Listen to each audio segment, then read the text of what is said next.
Story बहुत देर से आने के लिए मुझे बहुत अफसोस है। क्या करूं, मुझे बहुत ही काम था। मैं अपना बिजनेस में बिजी थी, मगर लुबे आ गई। तो चलिए शुरू करते हैं। भूतिया किस्से। भूतिया किस्से में आपका स्वागत है।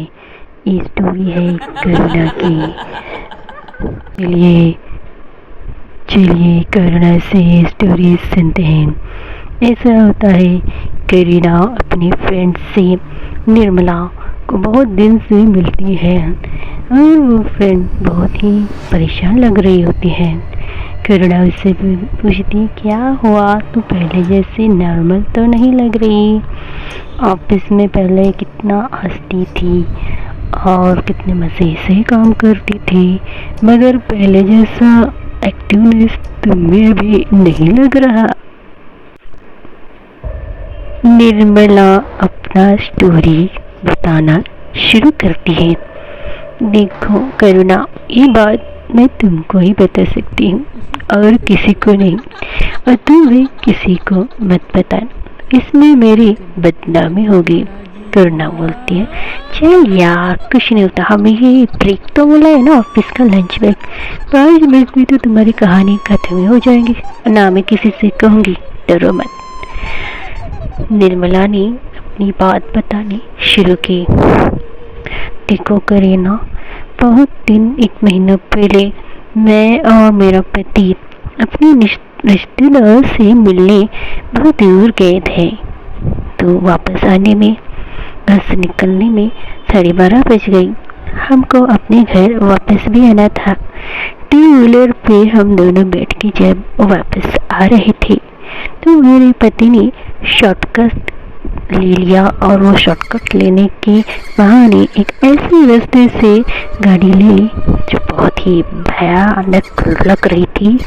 और लोग कहते थे ये रोड बहुत भयानक है और यहाँ पे एक सुसाइड पॉइंट भी है। तो भी मेरे पति ने नहीं सुना और उस रोड से गाड़ी ले ली। जैसे ही गाड़ी आगे आगे जा रही थी, वो रोड तो बहुत ही भयानक लग रहा था। रात के 12:30 बजे थे। मुझे पहले से ही बहुत ही डर लग रहा था और ऐसा था कि मुझे भूत प्रेत अक्सर दिखते थे, तो मुझे डर था शायद आज भी कोई भूत दिख जाए।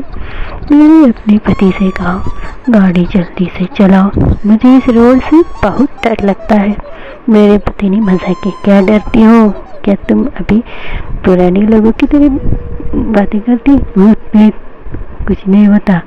अब इस जमाने में भूत नहीं दिखते, अब ये जमाना बहुत आगे निकल चुका है। मैंने अपनी पति से कहा, जमाना कहीं भी निकल जाए, भूत प्रेत होते हैं और वो जरूर दिखते हैं।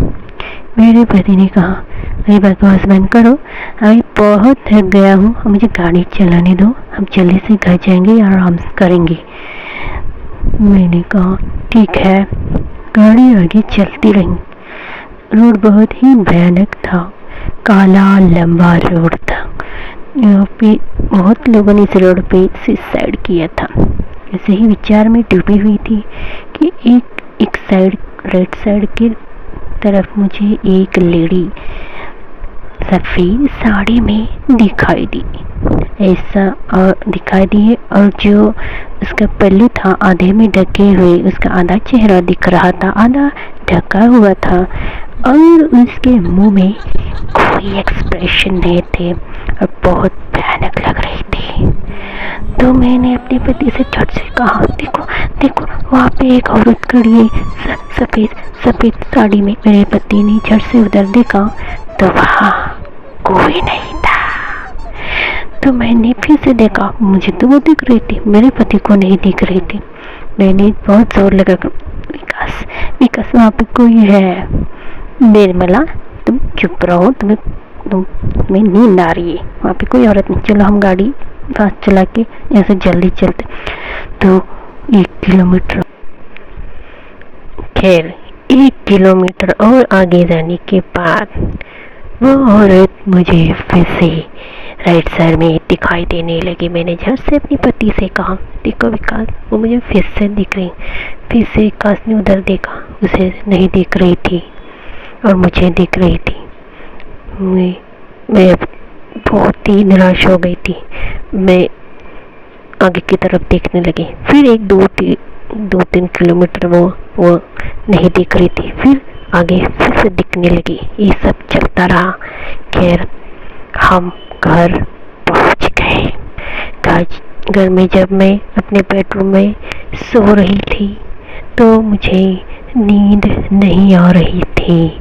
मैं अपना करवट बदल बदल कर सो रही थी और अपने पति पर ध्यान दिया तो वो खर्राटे मार के सो रही थी। और मैं खैर अपना करवट बदली और जो मेरे बाजू में दीवार थी और वहाँ पे विंडो था, उस खिड़की में मैं देखती सोने की कोशिश कर रही थी। और एक नज़र फिर से देखा तो ऐसा लगा कि खिड़की में कोई खड़ा होके मुझे ताक रहा है, मुझे देख रहा है। मैंने जैसे उसको ठीक से देखा तो वही औरत, वही मुझे देख के हंस रहा था और मैं कुछ नहीं कर पा रही थी। मैं डर गई थी, मेरे मुंह से आवाज नहीं निकल रही थी। इधर तक चलता रहा और एकदम से वो भूत अंदर आने की कोशिश कर रहा था। वो अंदर आके ठीक मेरे सामने खड़ी हो गई और वो मेरे गला घुटने की कोशिश कर रही थी कि तभी मैंने जोर से ताकत लगा के जोर से चिल्लाई। ऐसे आवाज सुन के सब लोग, मेरी सासू माँ बगल के रूम में थी, वो भी दौड़ती आई। मेरा पति जाग गया और जब मैं दिखाने लगी तो औरत वहाँ पे नहीं थी, वो भूत वहाँ पे नहीं था। मेरी सासू माँ बोले क्या हुआ? सासू माँ बोली चलो अभी सो जाओ, मैं तुम्हें कल कुछ तो उतारा करके नींबू में उतार के फेंकूंगी, तुम्हें आराम लगेगा।